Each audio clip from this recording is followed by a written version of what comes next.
사랑? 그런 감정은 시간이 지나면 사라져. 사랑이 뭐가 중요해? 작은 약국을 운영하는 예비 며느리를 아버지는 단호히 거절했습니다. 과연 아들이 데려온 예비 며느리에게 어떤 행동을 하게 될까요? 인생 사연집을 찾아와 주셔서 감사합니다. 사연 시작 전 무료로 할 수 있는 구독과 좋아요 부탁드립니다. 사연 시작하겠습니다. 눈이 소복이 내리는 12월의 저녁이었습니다. 동네 골목 끝 낡은 간판 하나가 희미한 불빛을 내뿜고 있었습니다. 한수아가 6년 전 이곳에 문을 연 이후 이 작은 약국은 동네 주민들의 쉼터가 되어 있었습니다. 약국 안은 따뜻했습니다. 수아는 카운터에 앉아 외상 장부를 정리하고 있었습니다. 장부에는 수십 명의 이름이 빼곡히 적혀 있었고 이달 들어 외상이 또 늘어난 상태였지만 수아의 얼굴에는 걱정보다 만족스러운 미소가 번져 있었습니다. 약국 문이 열리며 차가운 바람과 함께 김할머니가 들어왔습니다. 눈을 털며 들어온 할머니는 가방을 뒤적이다 난처한 표정을 지었습니다. 고혈압 약을 사러 왔지만 연금을 받기 전이라 돈이 조금 부족하다며 다음 주에 가져오겠다고 했습니다. 수아는 웃으며 외상 장부를 꺼내 할머니 이름 옆에 오늘 날짜와 금액을 적었습니다. 할머니는 거듭 고개를 숙이며 고마워했고 수아는 약을 정성스럽게 포장해 건넸습니다. 할머니가 나간 후 수아는 시계를 확인했습니다. 저녁이 되었고 문을 닫을 시간이었지만 수아의 하루는 아직 끝나지 않았습니다. 가방에서 작은 수첩을 꺼냈는데 거기에는 오늘 방문해야 할 독거노인 명단이 적혀 있었습니다. 약국 문을 닫고 배달용 가방을 챙긴 수아는 눈이 더 세차게 내렸지만 개의치 않고 골목으로 나섰습니다. 첫 번째 집은 약국에서 도보로 10분 거리, 계단이 가파른 다세대 주택 3층이었습니다. 혼자 사시는 80대 할아버지가 계셨고 초인종을 누르자 반가운 목소리가 들렸습니다. 문이 열리고 할아버지는 기쁜 표정으로 수아를 맞이했습니다. 수아는 당뇨약과 혈압약을 건넸고 할아버지가 돈을 내려 하자 손을 저으며 이건 선물이라고 했습니다. 할아버지의 눈가가 촉촉해지는 것을 본 수아는 그의 손을 꼭 잡았다가 집을 나섰습니다. 두 번째 집, 세 번째 집, 수아는 눈길을 헤치며 5집을 돌았습니다. 모두 혼자 사시는 어르신들로 거동이 불편해 약국까지 오기 힘든 분들이었습니다. 수아는 눈을 맞으며 골목을 걸었고 마지막 집은 약국에서 가장 먼 곳으로 20분 넘게 걸어야 했습니다. 70대 할머니가 혼자 사는 반지하 집이었는데 무릎이 안 좋아 계단을 오르내리기 힘들다고 했습니다. 초인종을 누르자 할머니가 놀라며 문을 열었습니다. 이런 눈 오는 날 왜 왔냐며 걱정하는 할머니에게 수아는 웃으며 관절염 약과 소화제가 든 약 봉지를 건넸습니다. 약을 받아든 할머니의 눈에 눈물이 맺혔고 수아는 할머니의 거칠고 주름진 손을 꼭 잡았습니다. 평생 고생한 흔적이 손에 고스란히 남아 있었습니다. 집을 나서니 밤이 되었습니다. 눈은 여전히 내렸고 골목은 하얗게 변해 있었습니다. 수아는 천천히 걸으며 하늘을 올려다봤는데 하늘에서 쏟아지는 눈송이들이 가로등 불빛에 반짝이고 있었습니다. 몸은 지쳤지만 마음만큼은 따뜻했습니다. 집에 도착하여 작은 원룸의 현관문을 열고 들어가 외투를 벗으니 눈에 젖은 외투에서 물방울이 뚝뚝 떨어졌습니다. 방 안은 차가웠고 보일러를 켜고 따뜻한 물로 얼어붙은 손을 씻었습니다. 부엌 식탁에 앉아 편의점에서 산 샌드위치로 간단히 저녁을 먹는데 휴대폰이 울렸습니다. 정준서였습니다. 여보세요? 수아야, 집에 들어왔어? 전화 너머로 준서의 따뜻한 목소리가 들려왔습니다. 2년 전 우연히 만난 인연이었습니다. 수아의 약국 근처 카페에서 준서가 커피를 사다가 수아와 마주쳤고 그날 이후 준서는 자주 약국 앞을 지나다니며 말을 걸었습니다. 처음에는 경계했지만 준서의 진심을 느낀 수아는 조금씩 마음을 열었습니다. 준서는 대기업에 다닌다고만 했고 어떤 회사인지 무슨 일을 하는지 자세히 말하지 않았으며 수아도 묻지 않았습니다. 수아야, 내일 시간 있어? 우리 부모님께 인사드리러 가자. 수아는 숨이 멎는 듯 했습니다. 결혼 이야기는 두 사람 사이에서 오갔지만 아직 양가 부모님을 뵙지는 못했던 상황이었습니다. 특히 준서 부모님을 만난다는 것은 큰 의미였고 수아는 긴장감에 휩싸였습니다. 준서가 대기업에 다니는 것은 알고 있었지만 집안 배경까지는 몰랐기에 혹시 준서 부모님이 자신을 못마땅하게 여기면 어쩌나 하는 걱정이 밀려왔습니다. 그래, 알겠어. 걱정 마. 우리 부모님 좋으신 분들이야. 오전에 집 앞으로 갈게.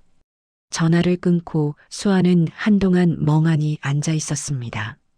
창밖으로 여전히 눈이 내렸고 하얀 눈이 세상을 뒤덮고 있었습니다. 작은 약국을 운영하는 평범한 약사 아버지는 공사장에서 일하시고 어머니는 돌아가신 자신의 처지가 초라하게 느껴졌습니다. 하지만 준서를 사랑하는 마음만큼은 확실했습니다. 수아는 일어나 옷장을 열었습니다. 내일 입고 갈 옷을 골라야 했는데 옷장에는 평소 입던 수수한 옷들만 있었습니다. 가장 깔끔해 보이는 검은색 니트와 회색 치마를 꺼내 침대에 놓고 다시 한숨을 쉬었습니다. 밤은 깊어갔고 눈은 계속 내렸습니다. 수아는 창가에 서서 밖을 바라봤는데 거리는 고요했고 가로등 아래 쌓인 눈이 반짝이고 있었습니다. 수아는 조용히 기도했습니다. 내일 모든 것이 잘 되기를, 준서 부모님이 자신을 받아주시기를 바라는 작지만 간절한 소망이었습니다. 다음 날 아침 겨울 햇살이 창문 사이로 비집고 들어왔습니다. 수아는 일찍 일어나 준비를 시작했습니다. 어젯밤 준비해둔 검은색 니트와 회색 치마를 입고 거울 앞에 섰는데 거울 속 자신의 얼굴에서는 긴장감이 역력히 드러났습니다. 손은 떨렸고 심장은 빠르게 뛰었으며 몇 번이고 옷매를 만지작거리며 시계를 확인했지만 시간은 더디게 흘러갔습니다. 화장은 최대한 자연스럽게 했지만 창백한 얼굴색을 감추기에는 역부족이었습니다. 그 순간 준서의 차가 원룸 앞에 멈춰섰습니다. 수아는 깊게 숨을 들이마시고 밖으로 나갔고 준서는 차에서 내려 수아를 반갑게 맞이했습니다. 그의 따뜻한 미소가 수아의 긴장을 조금 덜어주었지만 차에 타자마자 다시 불안감이 밀려왔습니다.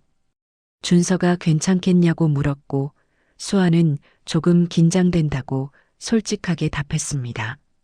준서가 수아의 떨리는 손을 꼭 잡아주며 부모님이 좋은 분들이라고 안심시켰지만 손은 여전히 차갑고 떨림은 멈추지 않았습니다.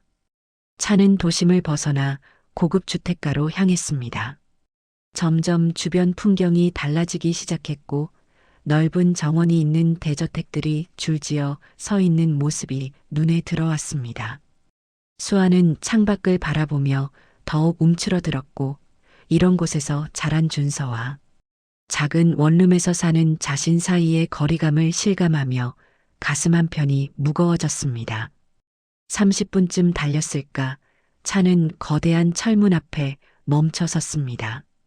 철문이 천천히 열리며 그 안으로 들어서자 넓은 정원이 펼쳐졌는데 겨울임에도 정원은 깔끔하게 정돈되어 있었고 정원 끝에는 3층짜리 서양식 저택이 우뚝 서 있었습니다.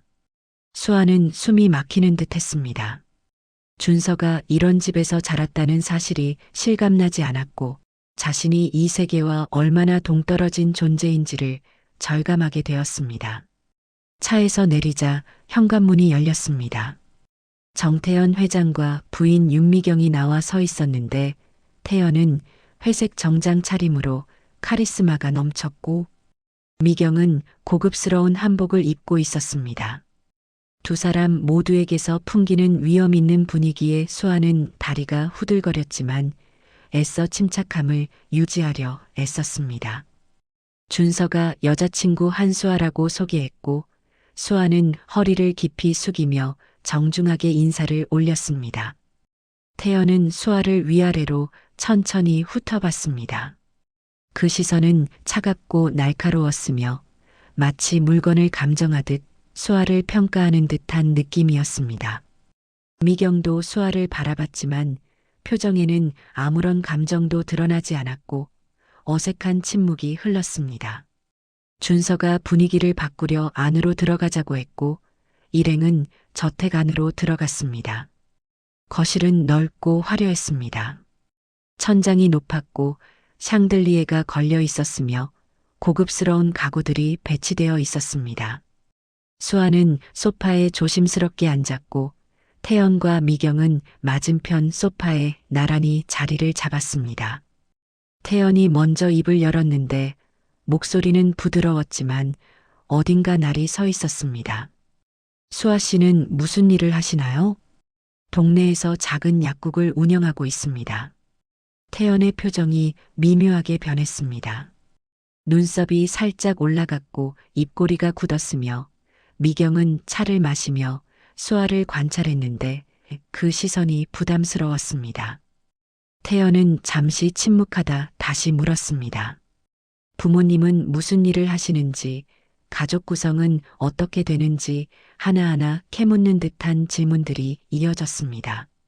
수아는 잠시 망설였지만 정직하게 대답하기로 했습니다. 어머니는 10년 전 돌아가셨고 아버지는 건설 현장에서 일하신다고 그리고 가족은 아버지와 단둘뿐이라고 조용히 답했습니다. 순간 거실의 공기가 더욱 차가워졌습니다. 태연과 미경이 눈빛을 교환했는데 그 눈빛에는 실망과 우려가 가득했습니다. 준서는 불편한 표정으로 아버지를 쳐다봤지만 태연은 개의치 않고 약국 운영이 잘 되고 있는지 수익성은 어떤지까지 물었습니다. 준서가 그런 질문은 적절하지 않다고 말리려 했지만 태연은 차갑게 조용히 하라고 아들을 제지했습니다. 수아는 당황하면서도 최대한 차분하게 크게 벌지는 못하지만 약국을 유지하는 데는 문제가 없다고 답했습니다. 태연은 더 이상 질문하지 않았습니다. 차를 한 모금 마시고는 창밖을 바라봤는데 그의 표정에서 불만이 역력히 드러났고 미경도 침묵했습니다. 거실은 무거운 정적에 휩싸였고 수아는 자신이 이 자리에 어울리지 않는다는 것을 뼈저리게 느끼며 손으로 치마 자락을 꼭 쥐었습니다. 벽시계 초침 소리만이 거실에 울려 퍼졌고 그 소리조차 수아에게는 고통스러웠습니다. 식사 시간이 되었습니다. 넓은 식당으로 자리를 옮겼는데 준비된 음식은 호화로웠지만 분위기는 냉랭했습니다. 태연과 미경은 최소한의 대화만 했고 대부분의 시간을 침묵 속에서 보냈습니다. 준서가 대화를 이끌려 했지만 부모님의 반응은 차가웠고 수아는 음식을 거의 먹지 못한 채 젓가락을 든 손만 계속 떨었습니다. 식탁 위의 고급 요리들은 수아에게 익숙하지 않은 것들이었고 어떻게 먹어야 할지 몰라 더욱 긴장했습니다. 코스 요리가 하나씩 나올 때마다 수아는 주변 사람들의 동작을 살피며 따라했지만 그럴수록 자신이 초라하게 느껴졌습니다. 식사가 끝나고 준서와 수아는 집을 나섰습니다. 현관을 나서는 순간 수아는 가슴이 답답해 깊게 숨을 들이마셨고 마치 숨막히는 공간에서 겨우 벗어난 것 같은 안도감이 들었습니다. 준서는 미안한 표정으로 수아를 바라봤지만 수아는 괜찮다며 억지 미소를 지으며 괜찮은 척했습니다. 차에 타서 저택을 떠나는 동안 수아는 뒤를 돌아보지 않았고 창밖으로 흘러가는 고급 주택가 풍경들은 수아에게 또 다른 세계의 모습으로만 보였습니다. 태연은 2층 창가에 서서 떠나는 차를 지켜봤습니다. 그의 표정은 어두웠고 눈빛은 차가웠으며 마치 무언가를 결심한 듯한 굳은 표정이었습니다. 옆에 선 미경이 조심스럽게 남편의 생각을 물었고 태연은 단호한 목소리로 절대 안 된다고 선언했습니다. 저런 배경의 여자가 며느리가 될 수는 없다는 것이었습니다. 미경도 남편의 의견에 동의한다는 듯 고개를 끄덕였고 두 사람은 말없이 창밖을 바라보며 앞으로의 계획을 생각했습니다. 며칠 후 준서는 아버지의 서재를 찾아갔습니다. 서재 문을 노크하자 안에서 들어오라는 목소리가 들렸습니다. 준서는 문을 열고 들어갔는데 태연은 책상 앞에 앉아 서류를 검토하고 있었고 준서가 들어온 것을 확인한 태연은 서류에서 눈을 떼지 않은 채 무슨 일이냐고 물었습니다. 준서는 잠시 망설이다 입을 열었습니다. 수아와 결혼하고 싶습니다. 아버지의 승낙을 받고 싶습니다. 그제야 태연은 서류를 내려놓고 준서를 똑바로 쳐다봤습니다. 그의 눈빛은 차갑고 날카로웠으며 이미 예상했다는 듯한 표정이었습니다. 태연은 결혼은 안 된다고 단호하게 잘라 말했습니다. 준서는 물러서지 않았습니다. 수아를 진심으로 사랑한다고 그 사람 없이는 살 수 없다고 목소리를 높였습니다. 사랑? 그런 감정은 시간이 지나면 사라져. 사랑이 뭐가 중요해? 결혼은 집안과 집안의 결합이야. 태연의 목소리는 냉정했습니다. 그룹을 이어받을 후계자가 어디 출신인지도 모를 여자와 결혼한다는 것이 말이 되느냐고 따졌습니다. 준서는 수아가 훌륭한 사람이라고 약사 자격증도 있고 성실하게 일한다고 반박했습니다. 하지만 태연은 동네 작은 약국이 뭐가 대단하냐고 아버지가 건설 현장 노동자인 집안과 혼인을 맺을 수 없다고 소리쳤습니다.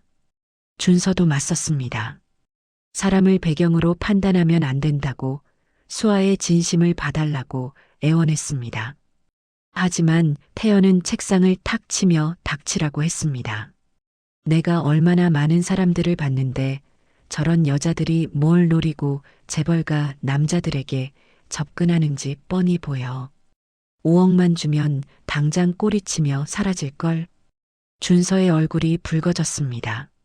수아는 절대 그런 사람이 아니라고 아버지가 잘못 판단하고 있다고 목소리를 떨며 말했습니다. 하지만 태연은 더 이상 듣고 싶지 않다며 나가라고 명령했고 그 여자와의 결혼은 절대 허락할 수 없다고 못을 박았습니다. 준서는 주먹을 불끈 쥐었습니다. 아버지와 대화가 통하지 않는다는 것을 깨달았지만 포기할 수 없었습니다. 저는 수아와 결혼할 겁니다. 아버지께서 반대하셔도 제 뜻은 변하지 않습니다. 태연의 얼굴이 일그러졌습니다. 그는 자리에서 일어나 준서에게 다가왔고 두 사람은 마주 섰습니다. 태연은 정말 그 여자와 결혼하겠냐고 다시 한번 물었고 준서는 단호하게 그렇다고 대답했습니다. 태연은 차가운 미소를 지으며 좋다고 그럼 자신도 자신의 방식대로 하겠다고 선언했습니다. 두고 보라는 경고였습니다. 준서는 더 이상 말하지 않고 서재를 나갔습니다. 문을 닫는 순간 뒤에서 무언가 던져지는 소리가 들렸는데 태연이 화가 나서 책을 집어던진 것이었습니다. 준서는 복도를 걸으며 주먹을 꽉 쥐었고 가슴속에서 분노와 무력감이 동시에 치밀어 올랐습니다. 태연은 서재에 혼자 남아 비서박 상우에게 전화를 걸었습니다. 상우는 곧바로 서재로 올라왔고 태연은 창밖을 바라보며 차가운 목소리로 지시를 내렸습니다.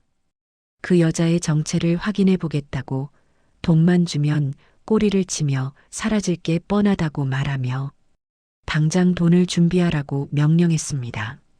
며칠 후 박상우가 수아의 약국을 찾아왔습니다. 손님이 없는 한적한 시간이었습니다.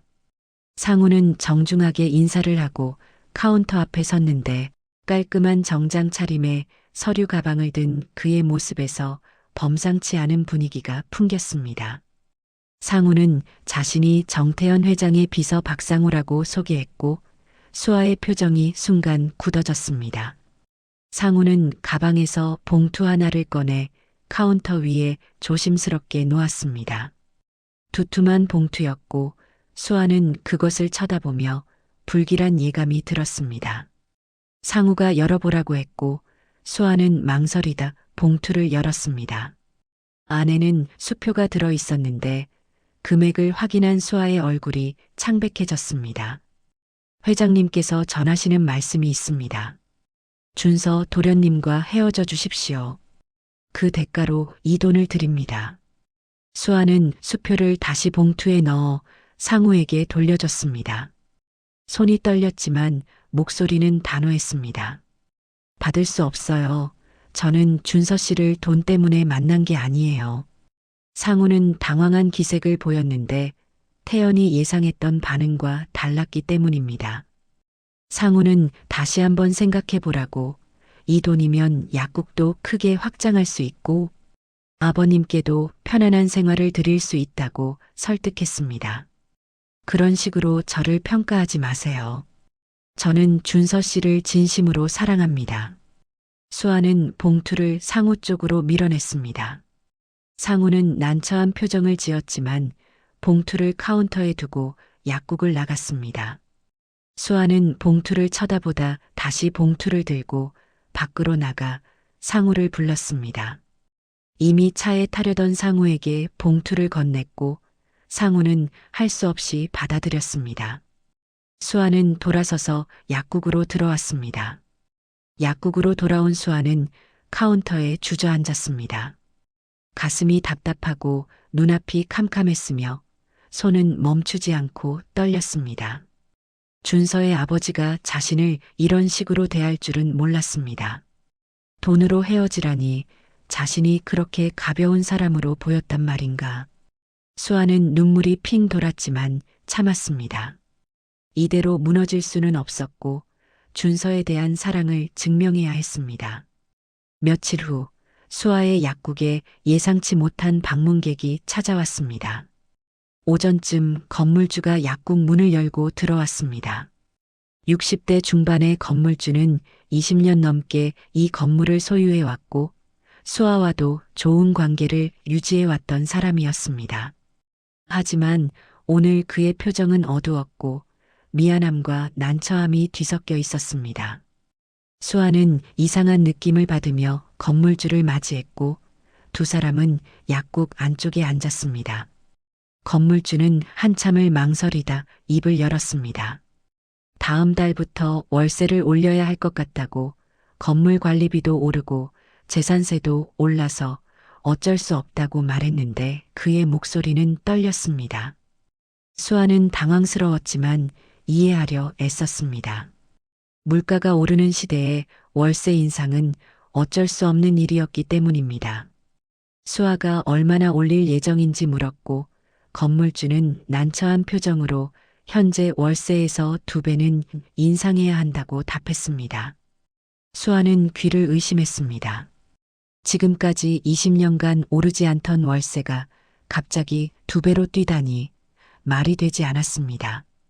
수아가 다시 한번 확인했지만 건물주의 대답은 같았고 그는 미안하다며 고개를 숙였습니다. 사실 며칠 전 정태현 회장의 비서로부터 연락을 받았던 것입니다. 월세를 대폭 올리라는 압력이었고 거부하면 건물 주변 재개발 사업에서 배제시키겠다는 협박까지 있었습니다.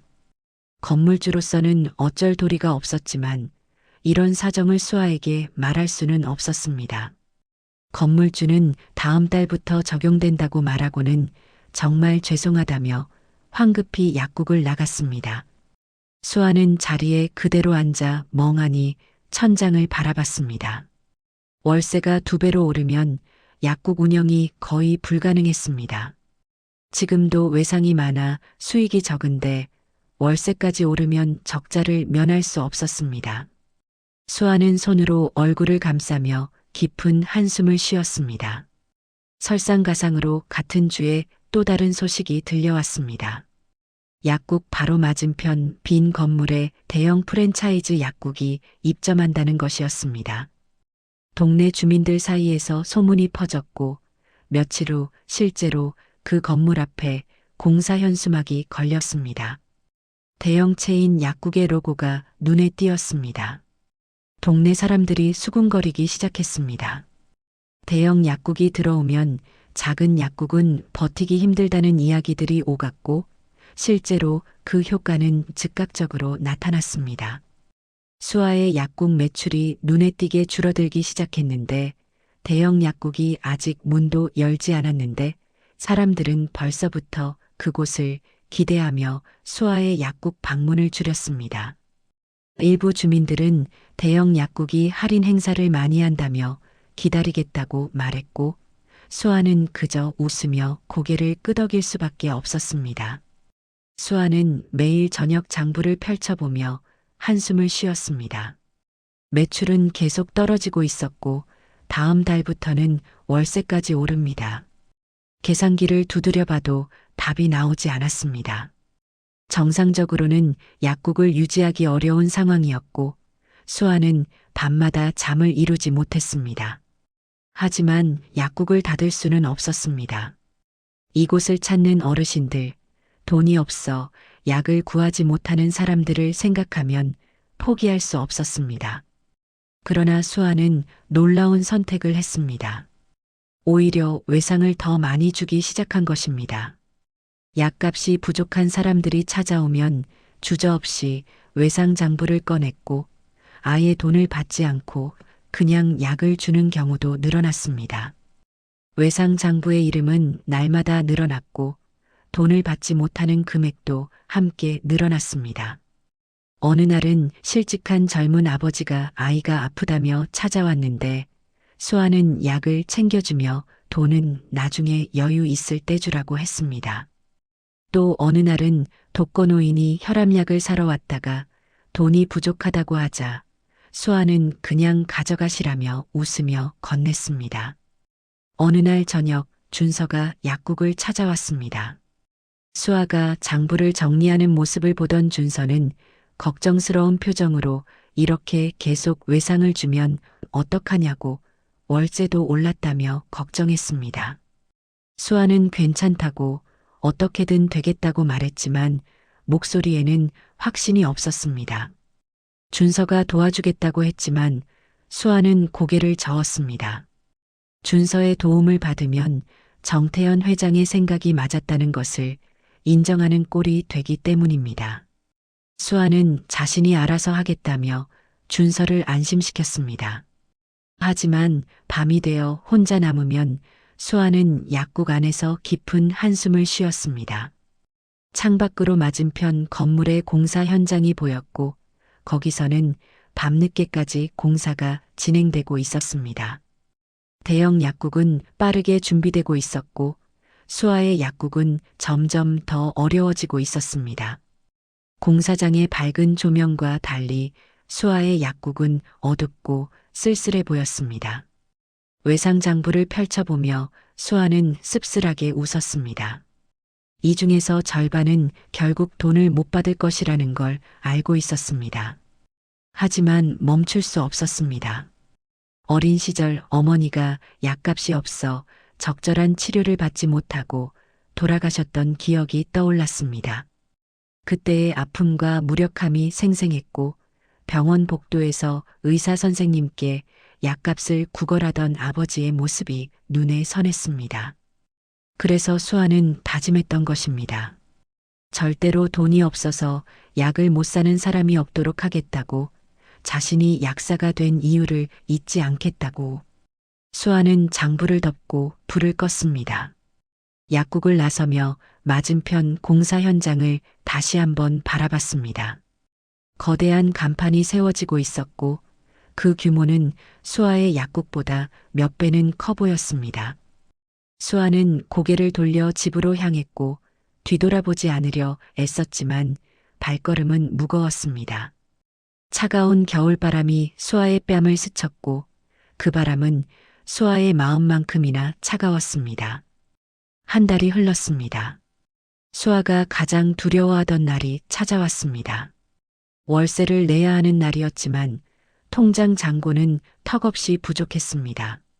매출은 계속 떨어졌고 외상은 늘어났으며 결국 월세를 마련할 수 없었습니다. 수아는 며칠 동안 잠을 제대로 자지 못했고 얼굴에는 피로가 역력했으며 눈 밑에는 다크서클이 짙게 드리워져 있었습니다. 건물주가 약국을 찾아왔습니다. 예전과 달리 표정이 딱딱했고 목소리도 냉정했습니다. 월세 입금이 안 됐다고 지적했고 수아는 죄송하다며 며칠만 기다려달라고 애원했습니다. 하지만 건물주는 고개를 저으며 계약서에 명시된 대로 매월 초까지 입금해야 한다고 단호하게 말했습니다. 수아가 일주일만 시간을 달라고 부탁했지만 건물주는 일주일만 주겠다고 그때까지 입금하지 않으면 계약 해지라고 통보했습니다. 사실 건물주도 태연의 압력을 받고 있었던 것입니다. 한 푼도 깎아주지 말고 늦으면 바로 퇴거시키라는 지시였고 건물주로서는 어쩔 수 없는 상황이었습니다. 건물주는 미안한 마음을 애써 감추며 약국을 나갔고 수아는 카운터에 주저앉아 고개를 떨어뜨렸습니다. 일주일 안에 월세를 마련해야 하는데 지금 통장에는 10만 원도 채 남지 않았습니다. 그날 저녁 태연이 직접 약국을 찾아왔습니다. 평소 입던 고급 정장 대신 낡은 점퍼를 걸치고 수척한 표정을 지으며 들어왔는데 마치 오랜 병환으로 고생하는 환자의 가족처럼 겉모습을 위장하였습니다. 수아는 처음 보는 손님이라 생각하며 어서 오시라고 반갑게 맞이했습니다. 어머니가 아프신데 약이 없습니다. 급하게 구해야 해서요.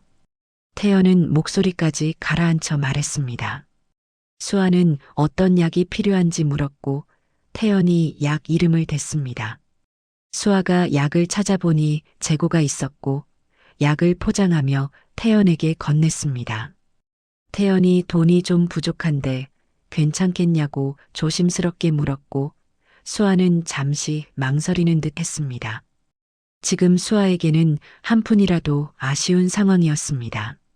하지만 수아는 웃으며 고개를 끄덕였습니다. 괜찮아요. 어머님의 건강이 더 중요하죠. 태연은 당황했습니다. 돈이 절실한 상황임에도 외상을 주다니 예상과 달랐습니다. 수아는 봉투에 약을 담으며 어머니께서 약 잘 드시고 건강하시길 바란다고 덧붙였습니다. 태연은 봉투를 받아들고 약국을 나서며 뒤를 돌아봤습니다.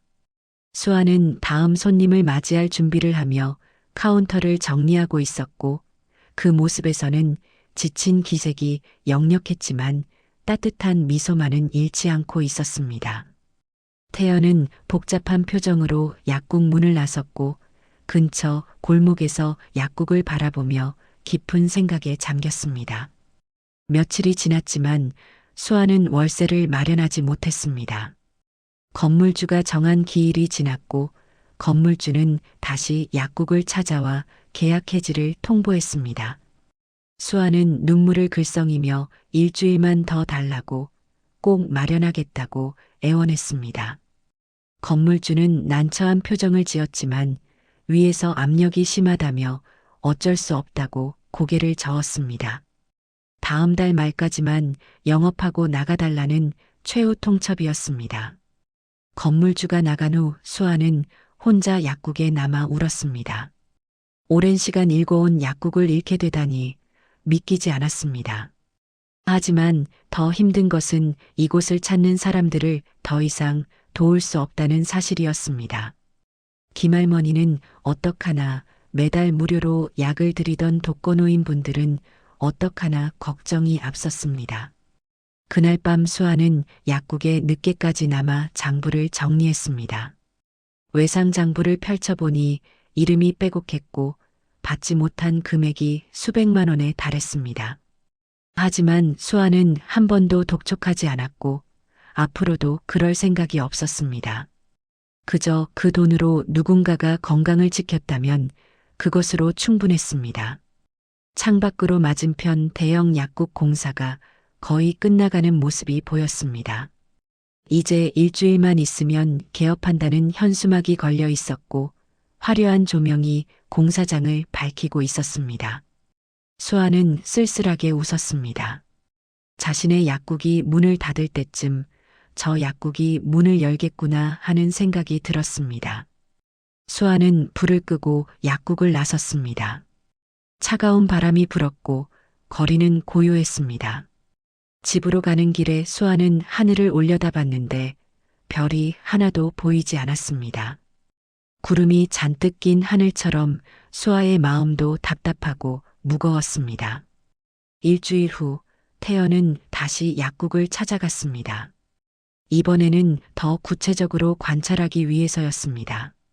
태연은 약국 근처 카페에 자리를 잡고 앉아 창밖으로 약국을 지켜봤습니다. 수아의 하루 일과를 처음부터 끝까지 관찰하고 싶었고 정말로 돈을 노리지 않는 것인지 확인하고 싶었습니다. 오전 시간 한 노인이 약국에 들어갔습니다. 잠시 후 나오는 노인의 손에는 약 봉지가 들려 있었고 노인은 연신 고개를 숙이며 고마워하는 모습이었습니다. 태연은 약국 안을 자세히 들여다봤고 수아가 외상장부에 무언가를 적는 모습이 보였습니다. 또 외상을 준 것이었습니다. 오후쯤에는 젊은 남자가 급하게 약국으로 들어갔습니다. 아이를 안고 있었는데 아이가 열이 나는 듯 보였습니다. 남자는 수아와 한참을 이야기했고 수아는 열을 재고 약을 챙겨주었습니다. 남자가 지갑을 꺼내려 하자 수아가 손을 저으며 무언가를 말했고 남자는 거듭 고개를 숙이며 약국을 나갔습니다. 태연은 수아가 또 돈을 받지 않았다는 것을 직감했습니다. 저녁 시간 약국 문을 닫으려던 수아에게 김할머니가 황급히 들어왔습니다. 태연은 자리를 옮겨 약국에 더 가까이 다가갔고 할머니가 혈압약이 떨어졌다며 급하게 말하는 소리가 들렸습니다. 수아는 웃으며 약을 챙겨주었고 할머니가 돈을 내려 하자 수아가 손을 저었습니다. 할머니는 감사하다며 수아의 손을 꼭 잡았고 두 사람은 한참을 그렇게 서 있었습니다. 태연은 모든 것을 지켜봤습니다. 하루 종일 약국을 관찰했는데 수아는 하루에도 수십 명의 손님을 맞이했고 그중 절반 이상에게 외상을 주거나 아예 돈을 받지 않았습니다.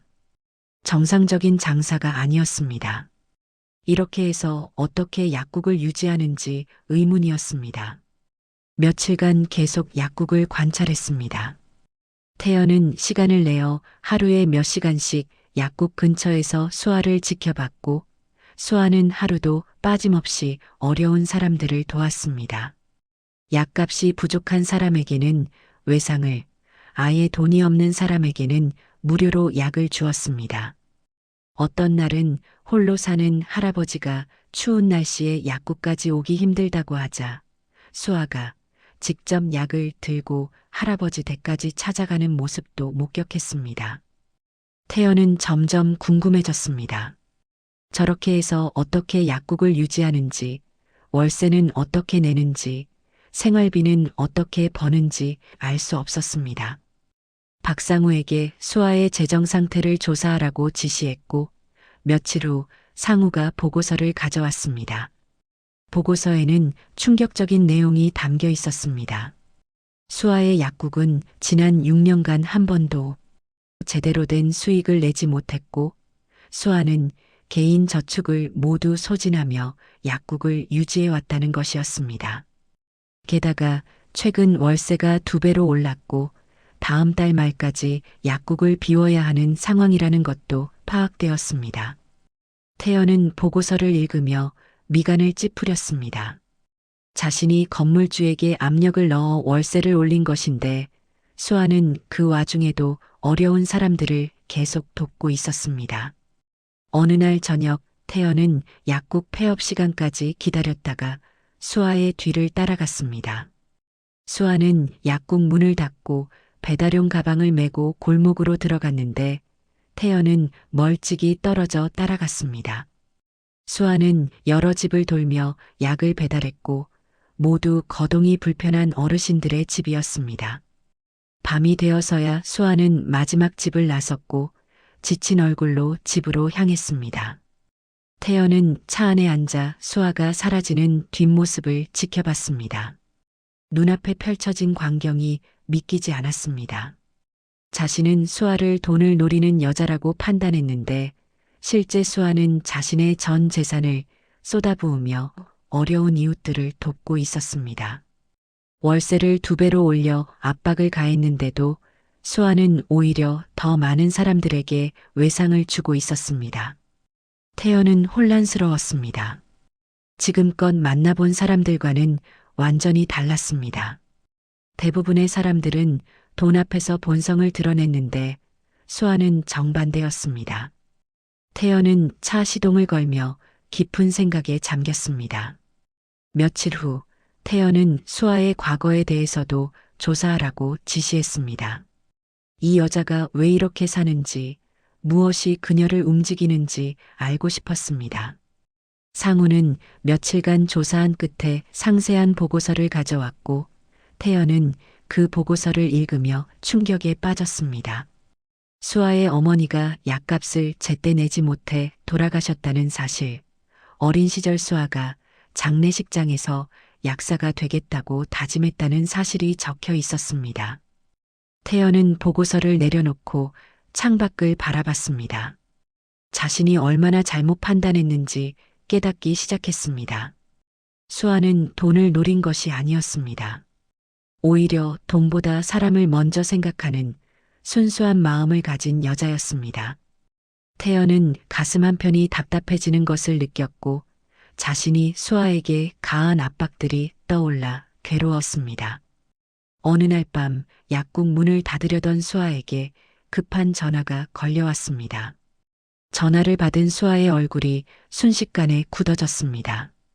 동네에서 3년째 수아의 약국을 이용하는 60대 남성이었는데 심장 질환으로 매일 약을 복용해야 하는 환자였습니다. 그런데 오늘 저녁 약통을 열어보니 약이 다 떨어졌고 다른 약국들은 모두 문을 닫은 상태라는 것이었습니다. 환자의 목소리는 다급했고 불안해하는 기색이 역력했습니다. 수아는 서둘러 약국 재고를 확인했습니다. 선반을 하나하나 뒤졌지만 그 약이 없었고 최근 매출 감소로 재고를 줄인 탓에 비치하지 않았던 약이었습니다. 수아는 잠시 고민했습니다. 내일 아침까지 기다리게 할 수도 있었지만 심장 질환 약은 하루라도 거르면 위험할 수 있었습니다. 수아는 결심했습니다. 수아는 외투를 챙겨 입고 차 열쇠를 집어들었습니다. 약국 문을 잠그고 주차장으로 향했는데 오래된 경차가 한 대 서 있었습니다. 수아는 차에 시동을 걸고 거리로 나섰습니다. 목적지는 1시간 거리에 있는 약국이었고 다른 선택지는 없었습니다. 태연은 그날도 약국 근처에서 수아를 관찰하고 있었습니다. 수아가 급하게 차를 몰고 나가는 모습을 보고 태연도 서둘러 자신의 차에 올라탔습니다. 무슨 일인지 궁금했고 뒤를 따라가기로 했습니다. 태연의 차는 적당한 거리를 두고 수아의 차를 뒤따랐습니다. 도심을 벗어나 외곽으로 향하는 도로였습니다. 차들이 드문 시간이었고 가로등 불빛만이 어둠을 밝히고 있었습니다. 수아의 차는 쉬지 않고 달렸고 태연은 멀찍이 떨어져 따라갔습니다. 1시간 가까이 달렸을까 수아의 차가 한 건물의 약국 앞에 멈춰 섰습니다. 수아는 서둘러 차에서 내려 약국으로 들어갔습니다. 태연도 차에서 내려 약국 유리창 너머로 안을 들여다봤습니다. 수아는 약사와 이야기를 나누며 필요한 약을 찾고 있었고, 약사가 약을 꺼내주자 수아는 계산을 하고 약을 받은 뒤 다시 차에 올라탔습니다. 하지만 수아는 온길을 되돌아가지 않았습니다. 다른 방향으로 차를 몰았고 태연은 의아해하며 계속 뒤를 따랐습니다. 30분쯤 더 달렸을까 수아의 차가 한 주택가 골목에 멈춰 섰습니다. 낡은 다세대 주택들이 늘어선 동네였고 시계를 보니 자정이 넘은 시각이었습니다. 수아는 차에서 내려 약 봉지를 들고 한 집 앞으로 갔습니다.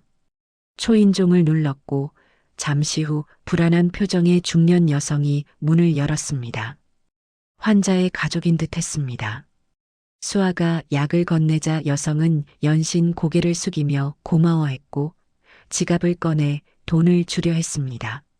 하지만 수아는 손을 저으며 괜찮다고 말했습니다.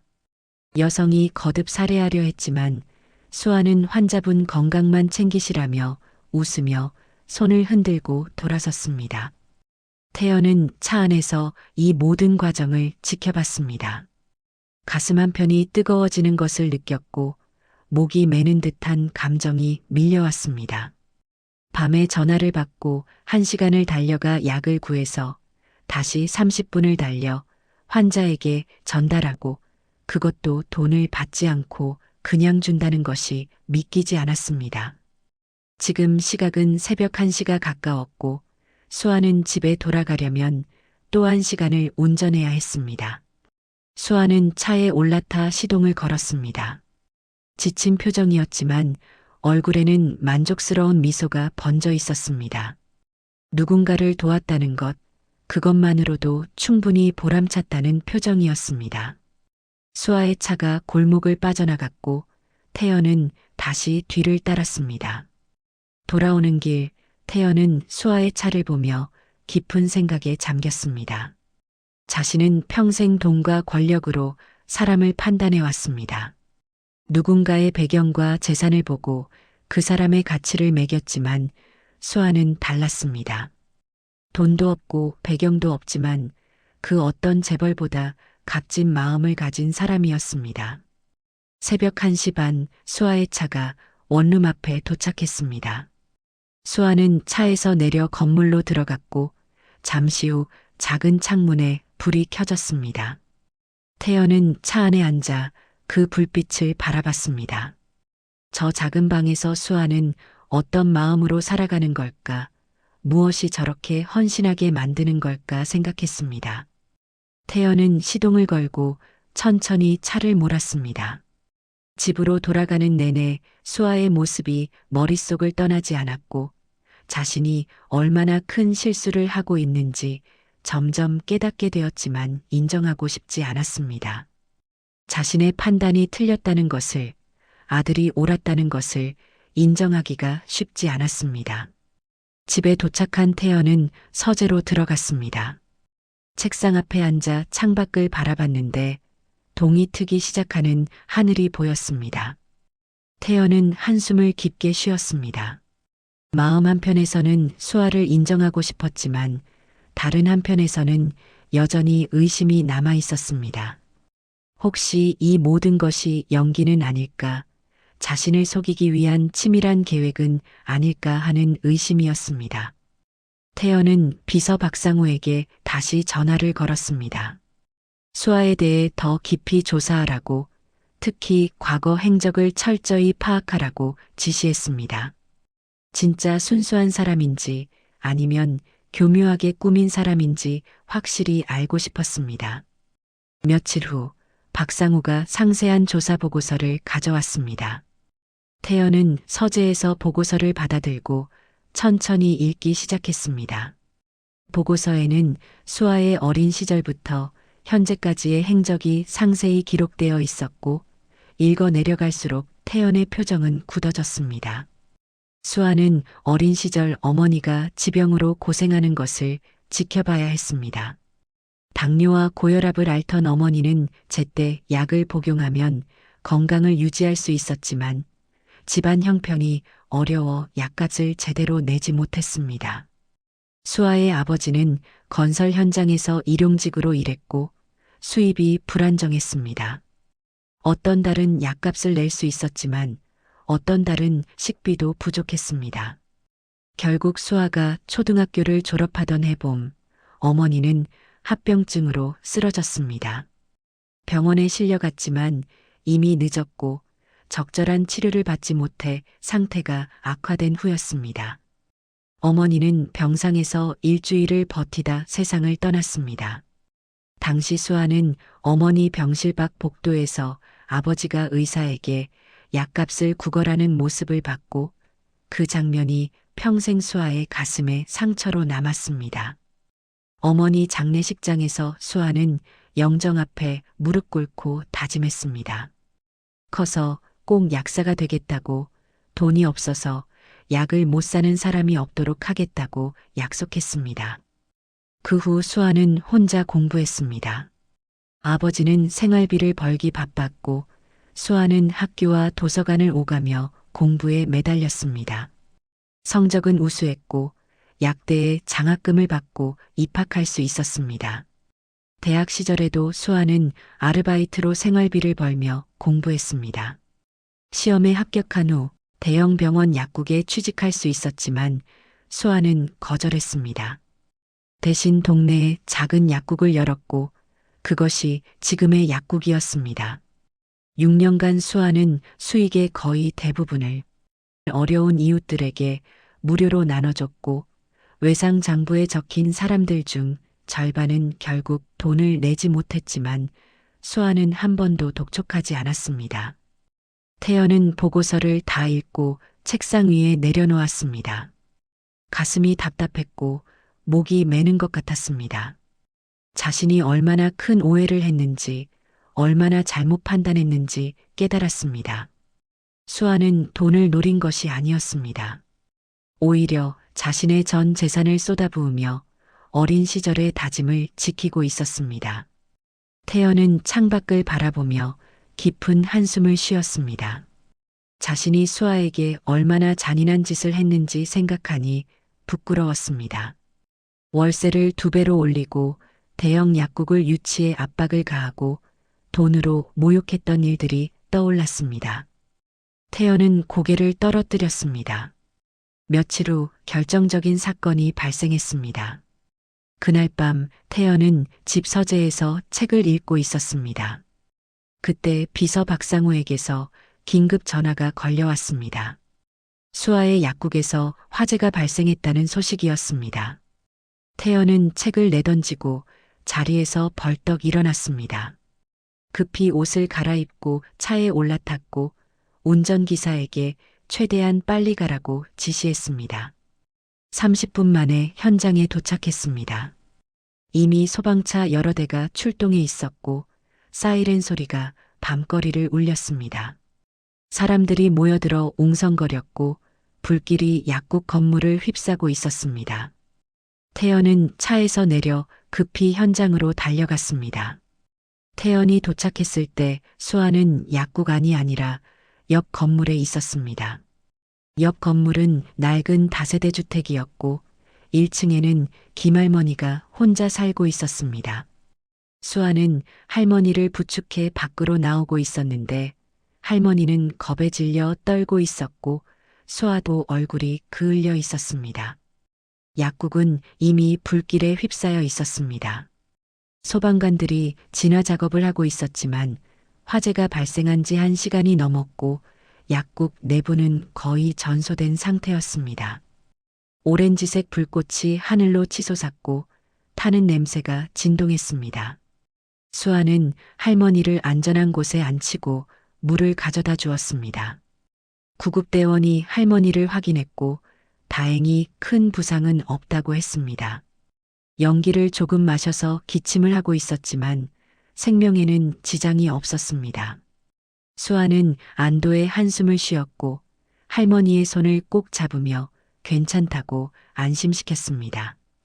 다시 겉모습을 위장한 태연이 조심스럽게 다가왔습니다.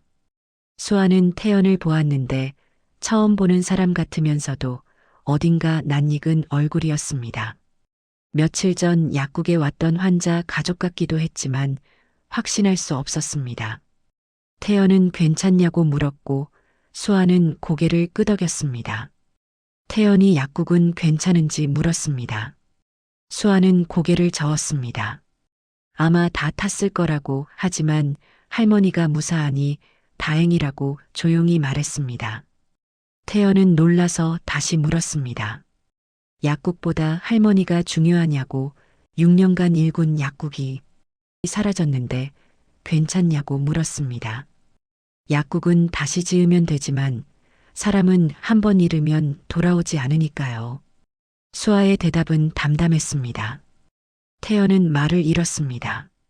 수아는 전소된 약국을 바라봤습니다. 약들, 기구들, 외상장부 모든 것이 불에 타제가 되었지만 수아는 눈물을 흘리지 않았습니다. 오히려 김할머니가 무사한 것에 감사했고 할머니 옆에 앉아 등을 토닥여 주었습니다.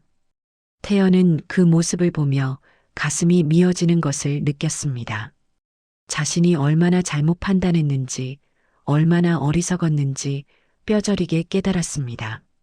돈과 배경으로 사람을 판단했던 자신이 부끄러웠고 수아에게 가한 압박들이 떠올라 괴로웠습니다. 이 화재도 어쩌면 자신이 월세를 올려 수아를 궁지에 몰아넣은 탓일지도 모른다는 생각이 들었습니다. 소방관들이 진화 작업을 계속했고 새벽 1시가 되어서야 불길이 완전히 꺼졌습니다. 약국 건물은 뼈대만 남았고 내부는 완전히 불에 타 흔적도 없이 사라졌습니다. 수아는 폐허가 된 약국을 바라보며 서 있었고 그 뒷모습은 너무나 쓸쓸해 보였습니다. 태연은 수아 옆에 서서 함께 약국을 바라봤습니다. 뭐라고 위로해야 할지 몰랐고 자신 때문에 이렇게 됐다는 죄책감에 입을 열 수가 없었습니다. 그저 묵묵히 서서 수아의 슬픔을 함께 느꼈습니다. 다음 날 아침 태연은 아들 준서를 서재로 불렀습니다. 준서는 아버지의 전화를 받고 급히 집으로 왔습니다. 서재 문을 열고 들어가자 태연은 창가에 서서 밖을 바라보고 있었고 평소와 달리 어깨가 축 처져 있었습니다. 준서가 무슨 일이냐고 묻자 태연은 천천히 돌아섰습니다. 그의 얼굴에는 피로와 후회가 가득했습니다. 준서야, 앉아라. 태연의 목소리는 평소보다 부드러웠습니다.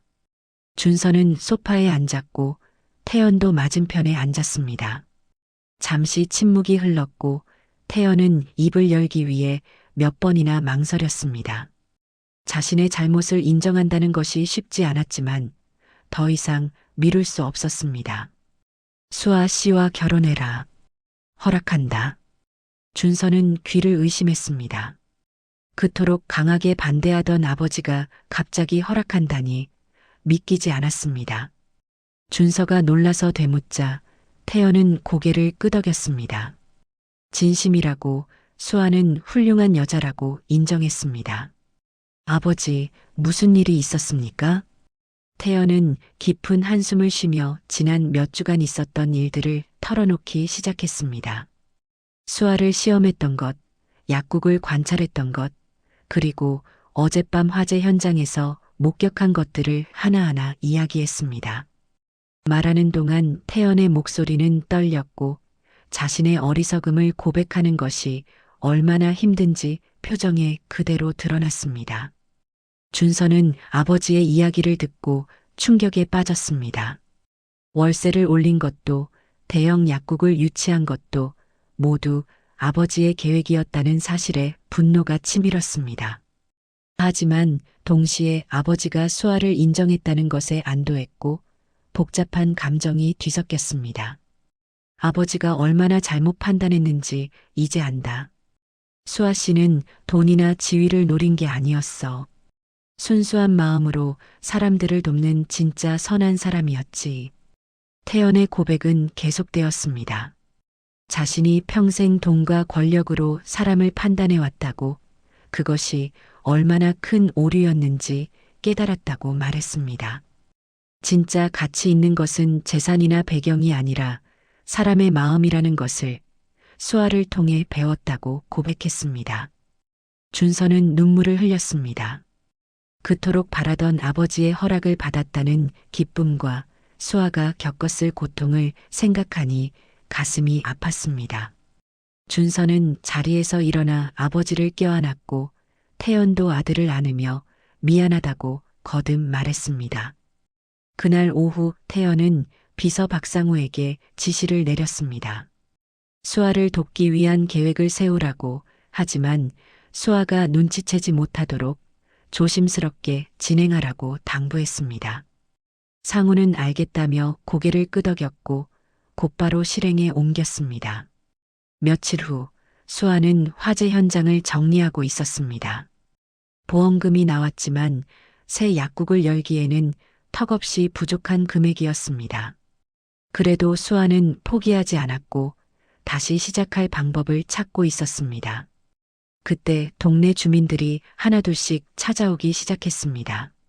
십시일반 모은 돈을 봉투에 담아 가져왔고 수아를 도와주고 싶다며 건넸습니다. 수아는 눈물을 흘리며 받을 수 없다고 손을 저었지만 주민들은 우겼습니다. 그동안 수아가 베푼 은혜를 갚고 싶다고 약국이 다시 문을 열어야 자신들도 마음 편히 약을 살 수 있다고 말했습니다. 김할머니도 왔습니다. 평생 모은 적금을 깨서 가져왔다며 떨리는 손으로 통장을 내밀었습니다. 수아는 절대 받을 수 없다며 할머니의 손을 도로 밀어냈습니다. 할머니는 눈물을 흘리며 제발 받아달라고 애원했습니다. 약사님이 없으면 자신은 어떻게 사느냐고 약사님은 자신의 생명의 은인이라고 말했습니다. 수아는 주민들의 마음에 감동받아 더 이상 참을 수 없었습니다. 눈물이 주르르 흘러내렸고 주민들도 함께 울었습니다.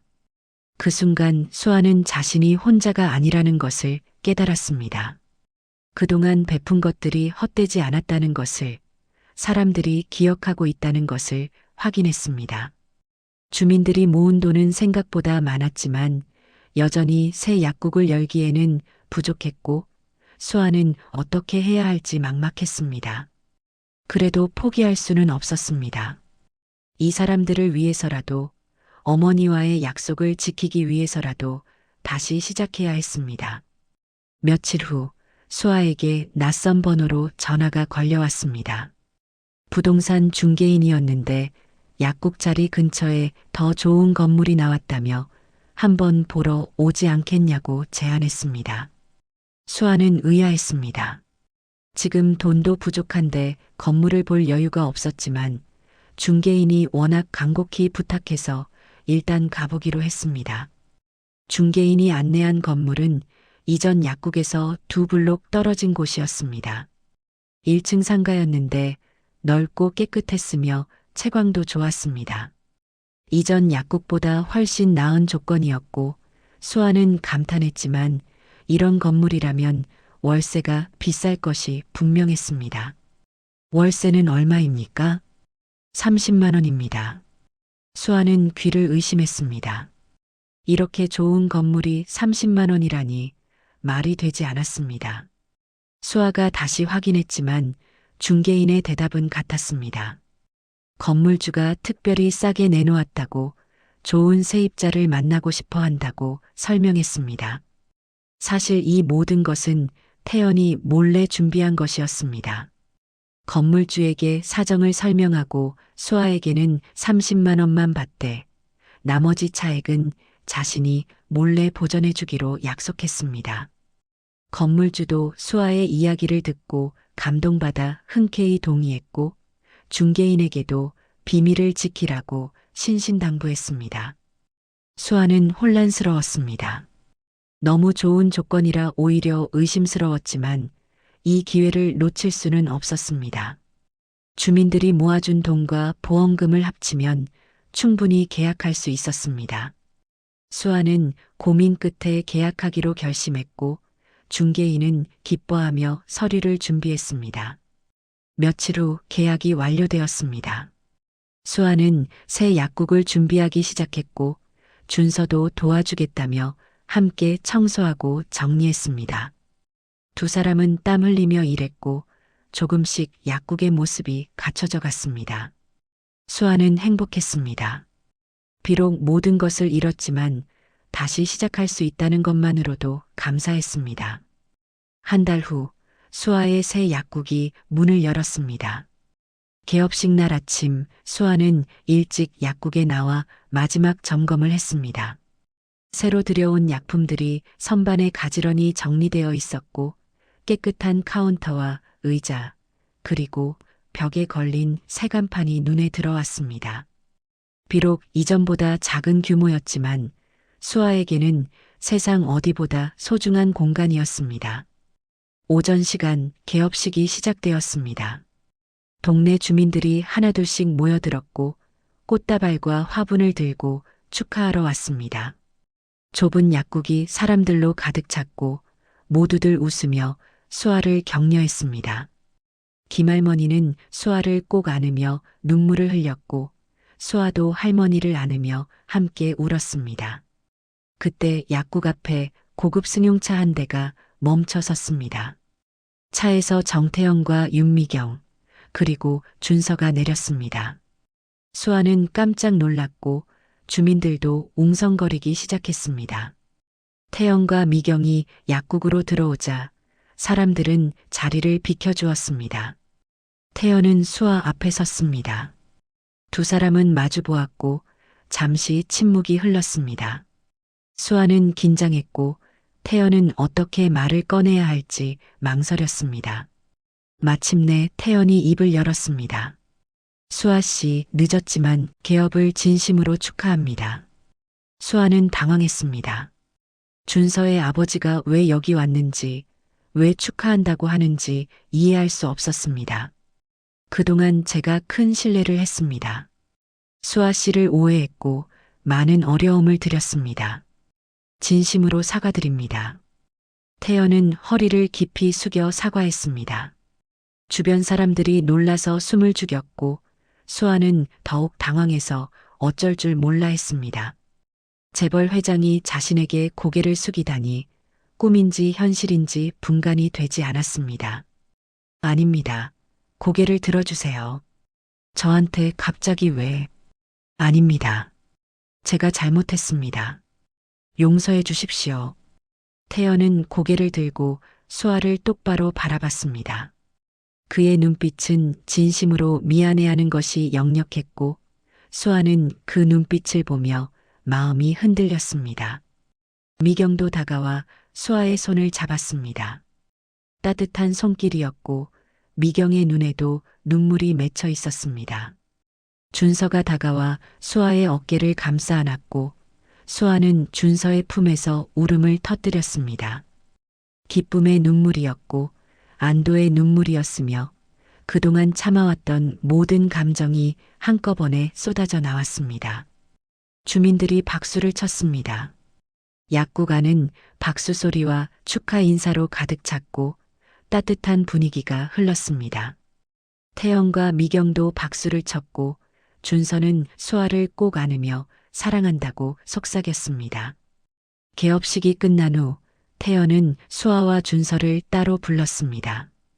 약국 뒤편 작은 공간에서 세 사람은 마주 앉았고 태연은 조심스럽게 말을 꺼냈습니다. 수아를 돕고 싶다고 하지만 부담스럽지 않게 도울 방법을 찾고 있다고 설명했습니다. 며칠 후 태연은 수아를 다시 집으로 초대했습니다. 이번에는 분위기가 완전히 달랐습니다. 따뜻한 미소로 수아를 맞이했고 현관에서부터 집안 곳곳에 꽃이 장식되어 있었습니다. 거실에 앉아 차를 마시며 편안한 대화를 나눴고 태연과 미경은 수아에게 여러 가지를 물어봤습니다. 하지만 이번에는 신문하듯 묻는 것이 아니라 진심으로 궁금해서 묻는 것이었습니다. 식사 자리에서 태연이 제안을 꺼냈습니다.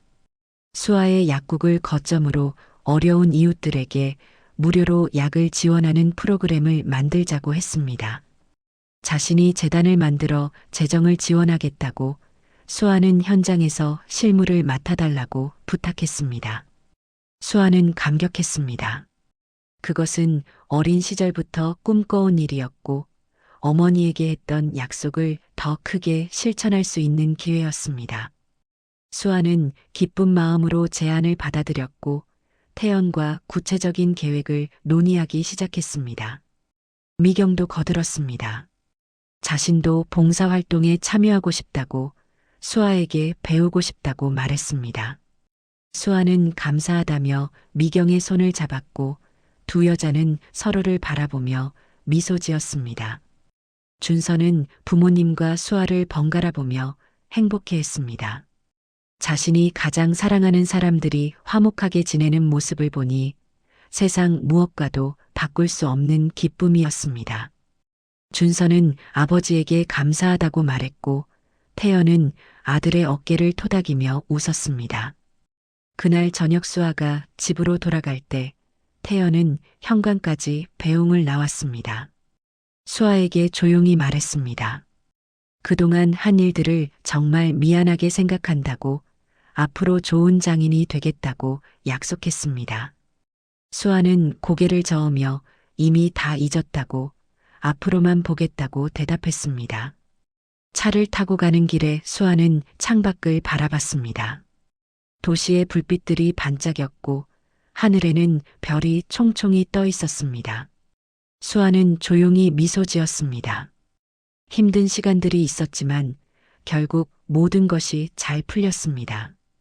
이제 곧 준서와 결혼하고 꿈꾸던 무료약 지원 프로그램도 시작할 수 있게 되었습니다. 수아는 하늘을 올려다보며 어머니를 떠올렸습니다. 어머니께 약속했던 것들을 이루고 있다고, 이제 더 많은 사람들을 도울 수 있게 되었다고 마음속으로 말했습니다. 어머니도 하늘에서 기뻐하실 거라는 생각이 들었고 수아의 눈에 눈물이 맺혔습니다. 하지만 이번에는 슬픔의 눈물이 아니라 감사의 눈물이었습니다. 몇 달 후 무료약 지원 프로그램이 공식적으로 시작되었습니다. 태연은 약속대로 재단을 설립했습니다. 사랑나눔 의료재단이라는 이름으로 등록되었고 재단의 첫 번째 사업이 바로 수아의 약국을 거점으로 한 무료약 지원 프로그램이었습니다. 재단 설립식에는 언론사들이 참석했고 태연은 기자들 앞에서 재단의 취지를 설명했습니다. 의료 사각지대에 놓인 사람들을 돕겠다고, 특히 경제적 어려움으로 약을 구하지 못하는 분들을 우선 지원하겠다고 밝혔습니다. 수아의 약국 입구에는 큼지막한 안내문이 붙었습니다. 무료약 지원 프로그램 운영 약국이라는 문구가 선명했고 그 아래에는 신청 자격과 절차가 상세히 적혀 있었습니다. 독거노인, 저소득층, 장애인, 중증 질환자 등 도움이 필요한 모든 분들이 신청할 수 있었습니다. 프로그램 시작 첫 주부터 사람들이 찾아오기 시작했습니다. 소문을 듣고 온 어르신들, 경제적 어려움으로 약값 걱정을 하던 분들, 만성 질환으로 평생 약을 먹어야 하는 환자들이 하나둘씩 약국 문을 두드렸습니다. 수아는 한 분 한 분 정성껏 상담했고 필요한 약을 챙겨주었습니다. 수아는 단순히 약만 주는 것이 아니었습니다. 복용법을 자세히 설명했고 주의사항을 알려주었으며 건강 상태를 꼼꼼히 체크했습니다. 어떤 날은 한 사람과 30분 넘게 이야기를 나누기도 했고 필요하다면 병원 진료를 권유하기도 했습니다. 사람들은 수아의 정성에 감동했고 약국을 나설 때는 모두 고맙다며 거듭 인사를 했습니다. 태연도 가끔 약국을 방문했습니다. 처음에는 시찰 차원이었지만 점점 직접 봉사에 참여하고 싶어졌습니다. 어느 날 태연은 수아에게 자신도 도울 수 있는 일이 없겠냐고 조심스럽게 물었습니다. 수아는 놀랐지만 기쁜 마음으로 환영했습니다. 태연의 첫 봉사는 서툴렀습니다. 평생 남에게 시켜만 왔지 직접 손으로 일한 경험이 거의 없었기 때문입니다. 약을 포장하다가 실수로 떨어뜨리기도 했고 봉투에 담다가 약이 쏟아지기도 했습니다. 당황하는 태연을 보며 수아가 웃었고 처음에는 다들 그렇다며 괜찮다고 격려했습니다. 태연은 점점 익숙해졌습니다. 약을 포장하는 법을 배웠고 라벨을 붙이는 것도 능숙해졌습니다. 어느 날은 직접 어르신들께 약을 전달하며 복용법을 설명하기도 했는데 처음에는 어색했지만 점차 자연스러워졌습니다. 사람들은 재벌 회장이 직접 봉사한다는 것에 놀라워했고 태연은 그런 반응이 부끄럽기도 하고 뿌듯하기도 했습니다. 어느 날 오후 태연이 약을 포장하다가 실수로 약병을 떨어뜨렸습니다. 바닥에 약들이 흩어졌고 태연은 당황해서 어쩔 줄 몰라 했습니다. 수아가 다가와 함께 약을 주었고 괜찮다며 웃으면서 이런 일은 자주 있다고 말했습니다. 태연도 따라 웃었고 두 사람은 바닥에 앉아 함께 약을 주우며 자연스럽게 대화를 나눴습니다. 수아야, 일이 힘들지 않아? 힘들 때도 있지만 보람이 더 커요. 어떤 보람? 누군가가 제 도움으로 건강해지는 모습을 볼 때, 그때가 가장 행복해요. 태연은 수아의 대답을 들으며 고개를 끄덕였습니다. 그동안 자신은 숫자로만 성과를 측정했습니다. 매출이 얼마나 올랐는지, 이익이 얼마나 늘었는지만 중요하게 생각했지만 수아는 달랐습니다. 눈에 보이는 숫자가 아니라 사람들의 미소와 감사의 말이 수아에게는 가장 큰 보람이었습니다. 태연과 수아는 점점 가까워졌습니다. 처음에는 어색했지만 함께 봉사하며 많은 대화를 나눴고 서로를 이해하게 되었습니다. 태연은 수아에게 어린 시절 이야기를 들었고 수아는 태연에게 회사 경영 이야기를 들었습니다. 서로 다른 세계에서 살아왔지만 사람을 돕는다는 공통된 목표 아래에서는 하나가 될 수 있었습니다.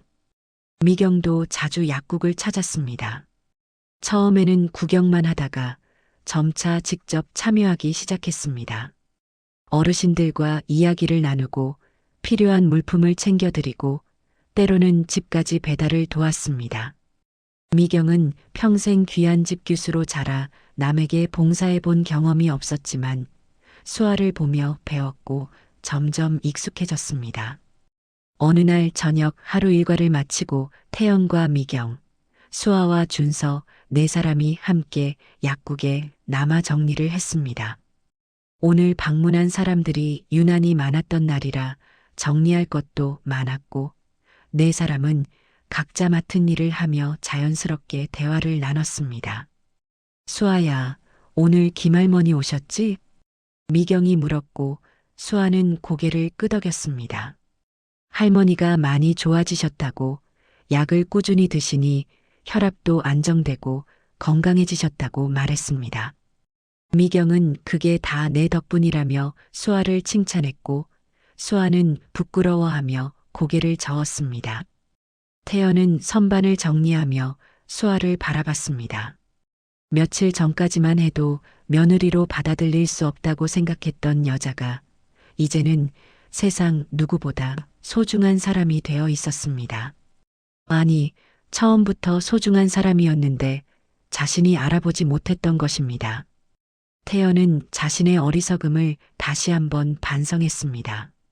정리를 마치고 네 사람은 함께 저녁을 먹으러 갔습니다. 동네 작은 식당이었지만 분위기는 따뜻했습니다. 식사를 하며 내일 일정을 논의했고 앞으로의 계획도 이야기했습니다. 재단 사업을 확대해서 다른 지역에도 무료 약국을 만들자는 계획도 나왔고 모두들 적극적으로 의견을 냈습니다.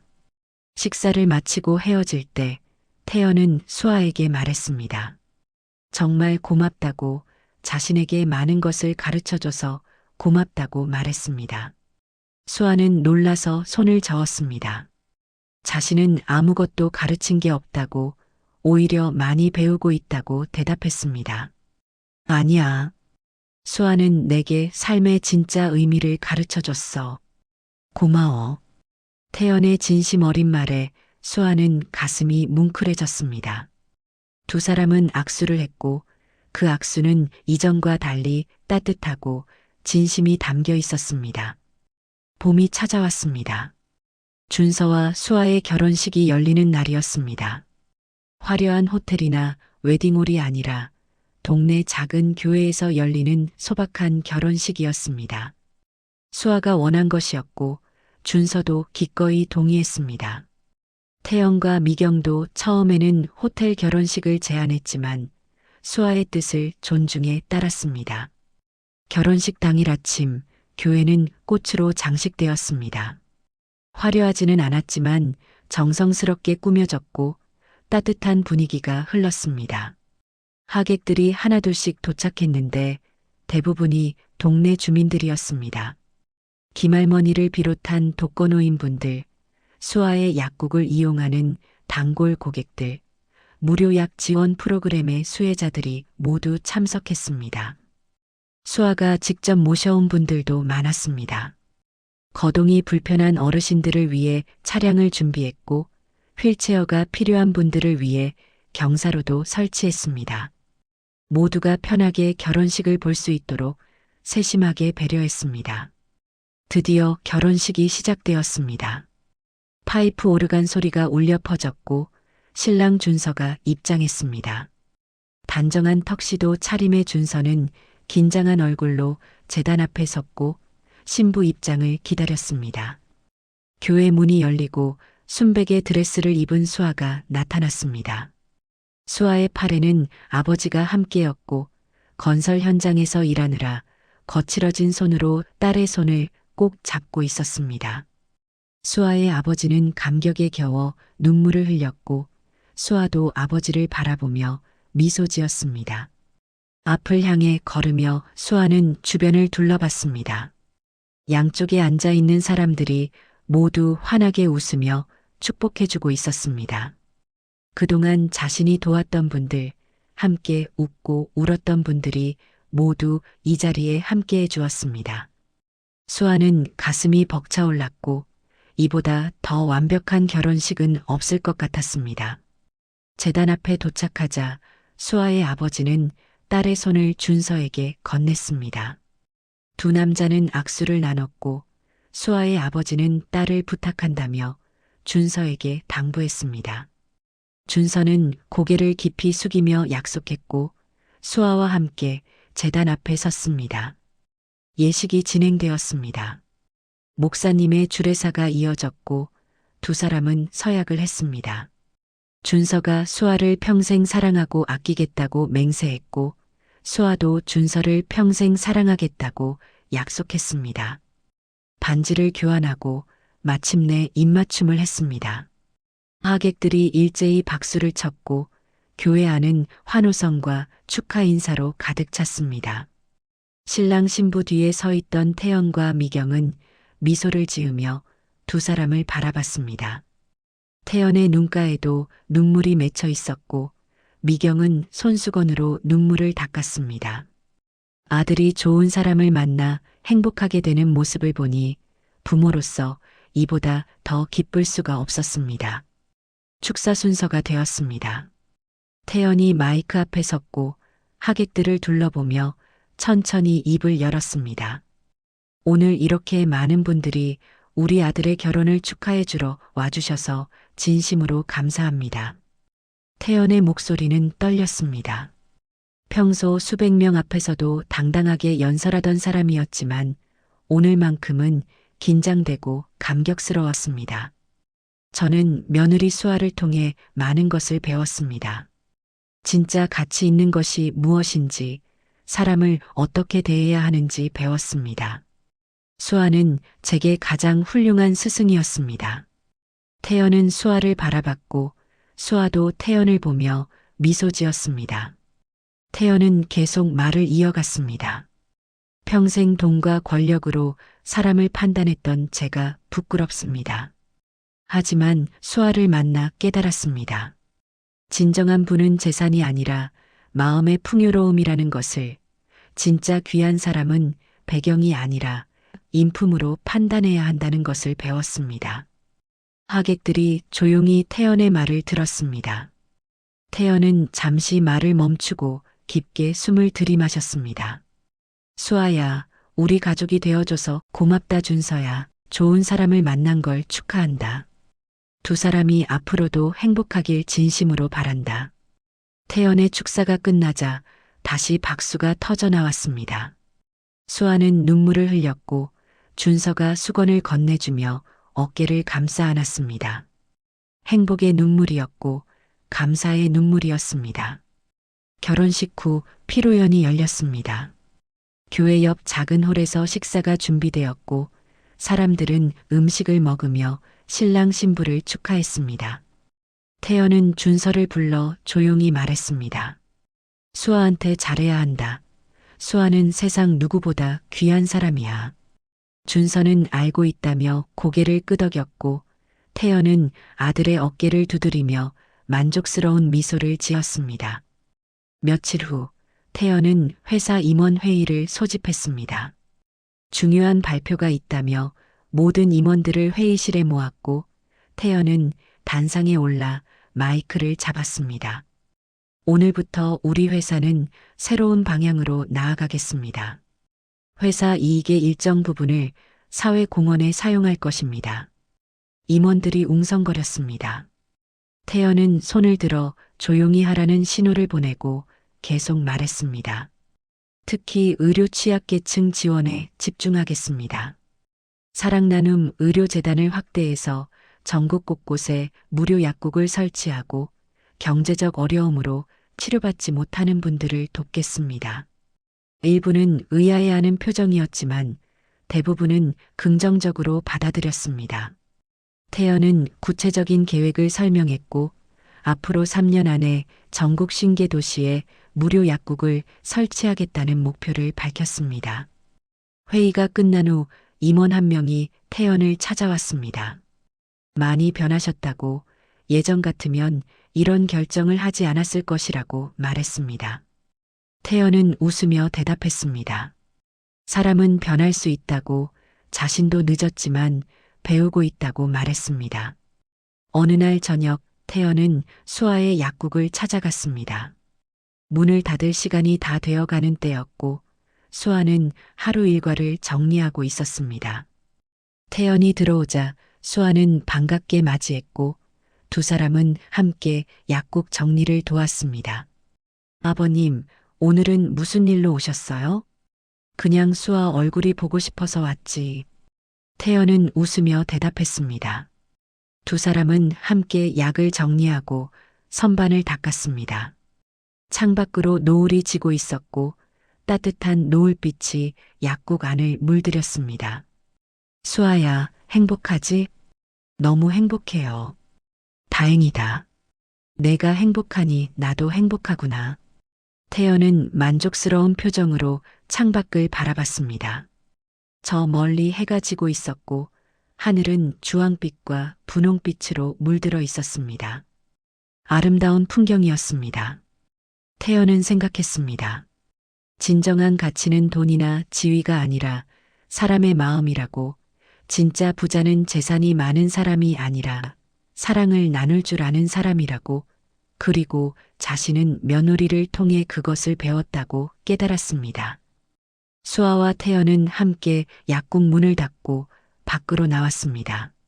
저녁 바람이 시원하게 불었고 거리에는 사람들이 오가고 있었습니다. 평범한 일상이었지만 그 평범함 속에 행복이 있었습니다. 아버님, 저녁 식사하고 가세요. 그래, 준서도 부르고. 두 사람은 나란히 걸으며 이야기를 나눴습니다. 약국 앞 가로등에 불이 켜졌고 따뜻한 불빛이 두 사람의 길을 밝혀주었습니다. 태연은 걸으며 미소 지었습니다. 인생의 후반전에 이런 깨달음을 얻게 되다니 늦었지만 감사한 일이었습니다. 하늘에는 별이 하나둘씩 떠오르기 시작했습니다. 태연은 하늘을 올려다보며 생각했습니다. 앞으로 남은 인생을 어떻게 살아야 할지, 무엇이 정말 중요한지 이제는 알겠다고, 그리고 그것을 가르쳐준 며느리에게 진심으로 감사하다고 마음속으로 되뇌었습니다. 태연은 만족스러운 미소를 지으며 수아와 함께 거리를 걸어갔습니다. 새로운 시작이었고 진짜 인생은 지금부터였습니다. 끝까지 영상을 시청해 주셔서 감사합니다. 오늘의 사연이 당신의 하루에 작은 위로가 되었다면 구독과 좋아요, 댓글로 마음을 나눠주세요. 서로 얼굴은 모르지만 이곳에서만큼은 같은 이야기를 듣고 마음을 나누는 이웃이라 생각하겠습니다. 다음 영상에서 인사드리겠습니다.